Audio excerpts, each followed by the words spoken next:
नमस्कार साथियों, गौरव ज्ञान धारा में आपका स्वागत है। मैं गौरव सिंह गानेराव आज के इस संडे मोटिवेशनल सेशन में 5 सूत्री सफलता की कुंजी लेकर आप लोगों के लिए आया हूं। चाहे आप किसी भी सेक्टर में हैं, चाहे आप किसी भी क्षेत्र में अपने आप को स्थापित करना चाहते हैं या ग्रो करना चाहते हैं या जैसे भी आगे बढ़ना चाहते हैं, तो ये 5 बातें जो है सफलता की आप लोगों के लिए बहुत जरूरी हो जाती है। मैं ये तो नहीं कहूंगा कि इसके बिना सफलता पानी नामुमकिन है, लेकिन मैं ये जरूर कहूंगा कि इनके बिना सफलता पानी मुश्किल बहुत ज्यादा है, मुश्किल बहुत ज्यादा बढ़ती है। मैं अपन एक एक पॉइंट पे चर्चा करते हुए आगे बढ़े। सबसे पहला जो अपना पॉइंट है साथियों, वो है फिक्स द टारगेट। यानी कि जब तक आप टारगेट को फिक्स नहीं कर लेते, चाहे किसी भी क्षेत्र में, मान लीजिए आपको सिंगर बनना है, मान लीजिए आपको शिक्षक बनना है, मान लीजिए आपको कंपटीशन के अंदर फाइट करके एक सरकारी नौकरी लेनी है, जब तक आप अपने टारगेट को पहचान के फिक्स नहीं कर लेते तब तक आप उसके लिए सही दिशा में प्रयास नहीं कर सकते। अब आपको पता ही नहीं है कि आपको गवर्नमेंट जॉब में जाना है। अच्छा, मान लीजिए गवर्नमेंट जॉब में जाना है, ये फिक्स कर लिया। उसके बाद में आपको ये पता नहीं है कि भैया मुझे आरएस बनना है, कि मुझे आईएएस बनना है, सिविल सर्विसेज में जाना है, या मुझे एजुकेशन डिपार्टमेंट में जाना है, या मुझे अन्य किसी डिपार्टमेंट में जाना है। तब जब तक आपकी ये चीजें फिक्स नहीं हो जाती तो आप तैयारी करोगे किस दिशा में? आपको वो सही रास्ता मिल ही नहीं पाएगा। अब मान लीजिए मैं यहां से डिसाइड करके चलाऊं कि मुझे घूमने जाना है, ठीक है। अब मैंने डिसाइड तो कर लिया कि मुझे घूमने जाना है, लेकिन मुझे जाना कहां है वो डिसाइड नहीं होगा तब तक मैं उसका सही रास्ता थोड़ी देखूंगा।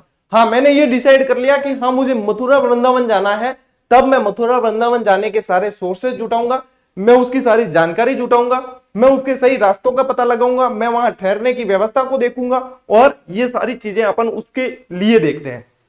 इसलिए सबसे पहली चीज जो होती है, चाहे किसी भी क्षेत्र में आप जा रहे हैं, चाहे किसी भी क्षेत्र में आप अपने आप को स्थापित करना चाहते हैं, सबसे पहली चीज टारगेट को फिक्स कीजिए, ठीक है। अब टारगेट फिक्स कर दिया, उसके बाद में अपनी दूसरी बात आ जाती है कंटिन्यूटी। अब आपने टारगेट फिक्स कर लिया कि हाँ मुझे सिविल सर्विसेज में जाना है। अब सिविल सर्विसेज में जाना है, ऐसा तो है नहीं कि मैंने आज सोचा और मैं कल सिविल सर्विसेज में सर्विस करने लग जाऊंगा या मुझे मिल जाएगी, ऐसा नहीं है। उसके लिए आपको प्रयास करना पड़ेगा, और न सिर्फ प्रयास बल्कि निरंतर प्रयास करना पड़ेगा। अच्छा, निरंतर प्रयास के कोई फिक्स दायरे नहीं है, जैसे कि जरूरी नहीं है कि आप निरंतर प्रयास में 10 घंटे डेली स्टडी करो, यह भी जरूरी नहीं है। जरूरी यह है कि डेली कुछ चीजें जो है रूटीन में होनी चाहिए। अच्छा, मान लीजिए किसी को यूट्यूब के अंदर कैरियर दिखता है, उसे यूट्यूबर बनना है या कंटेंट क्रिएटर बनना है, तो उसे भी क्या करना पड़ेगा? उसे डेली कंटेंट के लिए वर्क करना पड़ेगा, डेली कंटेंट तैयार करना पड़ेगा और डेली कंटेंट देना पड़ेगा।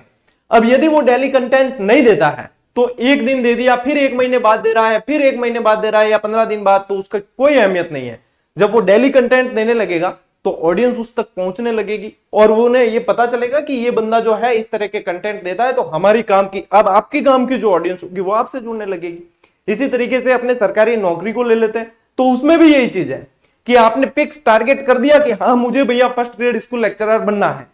अब आपका फिक्स टारगेट हो गया, अब उसके बाद में आप लोगों उसके लिए कंटिन्यू मेहनत करने। अब जरूरी नहीं है, जैसे वैकेंसी, अभी राजस्थान की बात करें तो वैकेंसी नहीं आई है, लेकिन वैकेंसी आने के बाद तो भगदड़ मचेगी। वैकेंसी नहीं आई है, फिर भी जो भी व्यक्ति, जो भी स्टूडेंट 2 घंटे नियमित भी पढ़ रहा है, घंटे मायने नहीं रखते, 2 घंटे नियमित पढ़ रहा है, यानी कि उसके दिमाग के कुछ न्यूरॉन्स इस चीज के लिए तैयार है कि 2 घंटे डेली हमें जो है स्टडी से संबंधित मैटर मिलेगा और उसको इस तरीके से संग्रहित रखना है।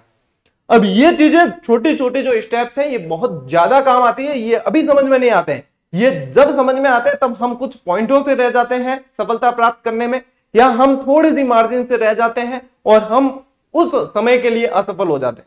मैं ये कतई नहीं कहता हूं कि व्यक्ति हमेशा के लिए असफल हो जाता है, मैं ये जरूर कहता हूं व्यक्ति या तो सीखता है या फिर उसे वापस फिर से प्रयास करना पड़ता है, ठीक है। असफल हुए हैं एक जगह, लेकिन वहां से भी कुछ ना कुछ सीखने को मिला है। तो दूसरी चीज, यदि किसी टारगेट को फिक्स कर दिया उसके बाद में आप कंटिन्यूटी जरूर ध्यान में रखें, ठीक है। कंटिन्यूटी जरूर होनी चाहिए, चाहे कोई भी चीज है। अच्छा, कंटिन्यूटी से संबंधित और अच्छे तरीके से मैं एक उदाहरण के माध्यम से समझाऊंगा, जो पहले भी मैंने समझाया था। एक चीन का एक व्यक्ति था जो मतलब कोई उसे मतलब हमारे इस तरफ की भाषा में कह दिया जाता बोंगा, ठीक है ना। बोंगा यानी कि वो कोई मतलब का नहीं था, उसे पागल की संज्ञा दी हुई थी। तो वो व्यक्ति था, उसको कोई कदर ही नहीं करता था। उसने क्या किया कि एक मार्केट में जाकर भरी दोपहर के अंदर फिक्स 2 बजे टाइम फिक्स किया, फिक्स 2 बजे एक व्यक्ति जो प्रतिष्ठित था उसको गाली देनी शुरू की। अब ये कोई अच्छा काम है नहीं, और इससे कौन क्या ध्यान देगा। उसने फिक्स 2 बजे जाकर 2 गाली उस आदमी को जोर से चिल्लाकर दे दी, किसी को कोई फर्क नहीं पड़ा। यही चीज वो नियमित करता रहा, साल 2 साल, फिक्स टाइम 2 बजे आता, 2 गालियां देता। अब वहां की जितनी बाजार की जो भी पब्लिक थी या आसपास के क्षेत्र के जो भी लोग थे, वो सभी उसको पहचानने लगे कि ये व्यक्ति 2 बजे जाकर 2 गालियां देगा उस आदमी को।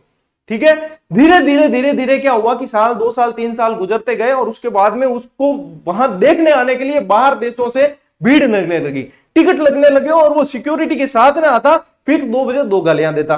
और जिसे 2 गालियां देता था उसे भी वो पेमेंट देने लग गया कि भैया तुझे 2 गालियां खानी है मेरे से और ये पेमेंट लेना है। यानी कि क्या है, चाहे बिना उद्देश्य का कार्य है, कार्य भले ही आपके अच्छा है या नहीं है, लेकिन फिर भी उसके अंदर नियमितता रखिए ना, तो निश्चित रूप से सफलता मिलती है। इस कहानी से हमें यह पता चलता है कि कंटिन्यूटी की अहमियत क्या है। यदि आप किसी भी चीज में कंटिन्यूटी रखोगे, सफलता सिर्फ आएगी नहीं बल्कि जक मार के आएगी आपके पास में कि हाँ भैया ये व्यक्ति जो है मेरे लिए इतना समर्पित है, मुझे इसके पास जाना ही पड़ेगा। अगली चीज है कि सुनो सबकी करो खुद की। अपने भारत में, राजस्थान में कहीं भी देख लो, 2 तरह के व्यक्ति बहुत मिलते हैं। एक तो हर घर में डॉक्टर मिलेगा और एक हर घर में सलाहकार मिलेगा। ये अपने भारत की बहुत बड़ी विशेषता है जो शायद अन्य किसी देश के पास में नहीं हो, अपने पास में ये विशेषता है। तो यहां पे सलाह आपको भांति भांति की मिलेगी, कुछ नेगेटिव मिलेगी, कुछ पॉजिटिव मिलेगी और कुछ जो है उनका कोई मतलब नहीं रह जाता। ठीक है, लेकिन यहां पे क्या है, सलाह तो दुनिया भर की मिलेगी, लेकिन आपको सलाह सबकी लेनी है, सुननी सबकी है, लेकिन करनी खुद की है। यदि आप दूसरों की सुनने लग गए तो आप अपनी खुद की सुनना बंद कर दोगे, और जिस दिन आपने खुद की सुनना बंद कर दिया तो आप अपने वजूद को स्थापित नहीं कर पाओगे, आप अपनी जो टारगेट को आपने फिक्स किया था उसे हासिल नहीं कर पाओगे। तो यहां पे सुनना सबसे है। सुनना सबसे इसलिए है क्योंकि यदि हम सुनना बंद कर देंगे तो हम सीखना बंद कर देंगे। तो हमें सुनना सबकी है, कौन क्या कह रहा है, क्या ओपिनियन है, क्या सलाह है, सभी सुनना है। उसमें से यदि हमारे कोई काम की है तो उसे अपनाना है, नहीं तो फिर हमें हमारी जो स्ट्रेटेजी है, हमारी जो प्लानिंग है उसके साथ में आगे बढ़ना है। ये छोटी छोटी बातें उपदेशात्मक लगती जरूर है, लेकिन इसे जब जीवन में अपना लेते हैं ना तो अपन खुद उपदेश देने वाले जो होते हैं, जो जिन्हें हम सुन रहे होते हैं, उनकी श्रेणी में आ जाते हैं। लेकिन उनकी श्रेणी में आने के लिए हमें काफी लंबा संघर्ष करना पड़ता है और इन चीजों को अपनानी पड़ती है। हर व्यक्ति चाहता है कि वो बोले और अगला व्यक्ति जो है या अगली ऑडियंस जो है उसे सुने, लेकिन उसके लिए बहुत जरूरी है कि हम पहले अपने आप को स्थापित करें, हम पहले अपने आप को इस लायक बनाएं कि हमें सुनने वाले होने चाहिए। आज की दुनिया में आप किसी भी क्षेत्र में काम कर सकते हो और हर व्यक्ति की चाहत होती है कि उसे कोई ना कोई सुनने वाला मिले। अच्छा, घर की बात करें, दंपत्ति भी हो तो पत्नी भी चाहेगी कि पति उसे सुनने वाला मिले, लेकिन उसके लिए सारी चीजें जो है अपने अनुसार सेट करनी पड़ती है। ठीक है, चलिए अगले पॉइंट पे बात करते हैं कि गलतियों को पहचानें और ठीक करें। व्यक्ति या मानव, हम सैद्धांतिक बातों में सुनते आए हैं कि गलतियों का पुतला है। ये सैद्धांतिक बातें जो है हकीकत प्रैक्टिकल को देखकर बनाई जाती है। वास्तव में मानव जो है गलतियों का पुतला है। यदि मैं भी यहां से अपने जैसे कई सारे बैचेस लेता हूं निःशुल्क और सारे पढ़ाता हूं, तो मेरे से भी कई बार गलतियां होती है, तो मैं उसे अगली क्लास में सुधारने की भी कोशिश करता हूं और विद्यार्थियों को बताता हूं कि भैया ये गलती मेरे से हुई थी, आप इसको सुधार दें। गलती होना स्वाभाविक है, लेकिन गलती के साथ में आगे बढ़ना स्वाभाविक नहीं होना चाहिए। आप गलती को लेकर आगे नहीं बढ़े। गलतियां सभी से होती है, आपसे भी हुई होगी, कभी किसी चरण में, कभी किसी चरण में, कभी किसी रूप में, लेकिन उन गलतियों को हमें पहचानना चाहिए, उन गलतियों को हमें स्वीकारना चाहिए। यदि हम गलतियों को स्वीकारना भूल जाएंगे या स्वीकारना हम नहीं सीखेंगे तो हम सीखना भी बंद कर देंगे। इसलिए आगे बढ़ने के लिए, सफलता प्राप्त करने के लिए अपनी गलतियों से सीखना जरूरी है। ठीक है, आपने कहीं कहीं क्या क्या गलतियां की है उनको पहचानना पड़ेगा पहले कि हाँ मेरी यहां पे ये गलती थी। उसके लिए क्या होगा, आपको सेल्फ एनालिसिस करना पड़ेगा। सेल्फ एनालिसिस यानी कि आपने जो काम किए हैं उसमें आप खुद आत्म मंथन करें कि हाँ मैंने ये काम किया, इसका रिजल्ट ये आया है और मेरी गलतियां क्या थी कि मेरा मतलब एक्सपेक्टेशन ये था कि ये आना चाहिए था लेकिन आया ये है। तो कहां पे गलतियां हुई, उन गलतियों पर यदि आप वर्क करना शुरू कर दोगे, आप निश्चित रूप से पाओगे कि तभी से आपकी सफलता में ग्रोथ शुरू हो चुकी है। तो अपनी गलतियों को पहचानें और सीखें, इसे आत्मसात करना बहुत जरूरी है। अगला और अंतिम बिंदु इस सेशन का अपना है कि अपनी तुलना किसी से न करें।